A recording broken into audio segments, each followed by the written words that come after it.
భోగి అంటే ఏమిటి? ఈ పండుగ ఆచారం వెనుక ఉన్న రహస్యమేంటి? భోగి పండ్లు ఎందుకు పోస్తారు? దీని వెనుక ఉన్న సైన్స్ ఏమిటి?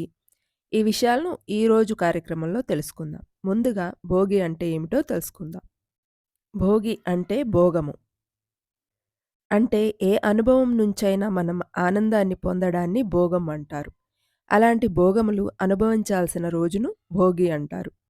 భోగము యోగం వల్లనే లభ్యమవుతుంది. యోగం అంటే ఇంద్రియ నిగ్రహంతో ఆత్మను పరమాత్మతో కలపడం. అలాంటి దివ్య భోగం ఈ రోజున అమ్మ గోదాదేవి ఆండాళమ్మ పొందినది. ఈ రోజుతో సూర్యుడు దక్షిణం నుంచి ఉత్తరం వైపుకు మరలుతాడు. అంటే భూమి దక్షిణం వైపు ప్రయాణిస్తే సూర్యుడికి దూరంగా జరిగి విపరీతమైన చలి పెరుగుతుంది. దాన్ని తట్టుకోవడానికి ప్రజలు చలిమంటలు వేసుకుంటారు. భోగి మంటల కోసం తాటి ఆకులను, కొన్ని ఔషధ గుణాలున్న మొక్కలను, ఆవు పిడకలను మంటలలో వేసి కాల్చడం వలన గాలిలోని బ్యాక్టీరియా, వైరస్లు చనిపోయి గాలి శుద్ధి చేయబడుతుంది. అలాగే చెట్ల కొమ్మలను నరకడం వల్ల అవి నిటారుగా సూర్యుడి వైపుకి పెరుగుతాయి, వంకర టింకరగా పెరగకుండా. ఇంట్లోని పాత చెక్కలను లేదా మంటల్లో కాలగలిగే వస్తువులను వేస్తారు. దీని ఉద్దేశం ఏమిటంటే, మన అభివృద్ధికి పనికిరాని చెడు గుణాలను మనం కూడా అలా మంటల్లో వేయాలని. భోగి పండ్లు. భోగి పండ్లు ఎందుకు పోస్తారో ఇప్పుడు తెలుసుకుందాం. ఇవే రేగిపండ్లు. కృష్ణుడు, అర్జునుడు బదరికావనంలో ఘోర తపస్సు చేశారు.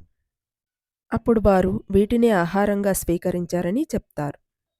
సూర్యుడి గమనం మారినందున ధనుర్మాసం నుంచి మకర మాసంలోకి ప్రవేశిస్తాడు. కాబట్టి వాతావరణ మార్పుల వల్ల పిల్లలకు జ్వరాలు, జబ్బులు రాకుండా ఉండడానికి రేగిపండ్లను, చెరకుగడ ముక్కలను, బంతిపూలను, చిల్లర నాణేలను, కొందరు శనగలను, బియ్యం, కొంచెం పసుపు కూడా కలిపి పిల్లల తల మీదుగా పోస్తారు. పిల్లల తల మీద బ్రహ్మరంధ్రం ఉంటుంది. రేగిపండ్లు పోయడం వల్ల అది ప్రేరేపించబడి వారు జ్ఞానాన్ని సంపాదిస్తారని నమ్ముతారు. పిల్లలు ఈ రేగిపండ్లను ఉత్సాహంగా ఏరుకొని తినడం వల్ల వారికి వ్యాధి నిరోధక శక్తి పెరుగుతుంది. 5 సంవత్సరాల లోపు పిల్లల వరకు ఈ భోగి పండ్లను పోస్తారు. ఈరోజు ముగ్గు వేయడం కొంచెం కష్టమైన పనే. ఎందుకంటే చీకటితోనే భోగి మంటలను ఇళ్ల ముందు వేయడం వల్ల దాని బూడిద ఆకులను శుభ్రం చేయడం ఆడవారికి కొంచెం కష్టమే. అయినా ఇష్టమైన పని ఎప్పుడూ కష్టం కాదు కాబట్టి చక్కగా శుభ్రం చేసి రంగురంగుల ముగ్గులను పెడతారు. ఇన్ని మంచి విషయాలు ఉన్నందున ఇవి అందరూ పాటించాలని తరతరాలుగా ఆచారంగా కొనసాగుతున్నాయి మన తెలుగు పండుగలు. రేగుపండ్లు పిల్లల మీద పోయడం ఇష్టం లేని వారు తినిపించడమైనా చెయ్యాలి. ప్రపంచంలో ఉన్న తెలుగువారందరికీ భోగి మరియు మకర సంక్రాంతి శుభాకాంక్షలు.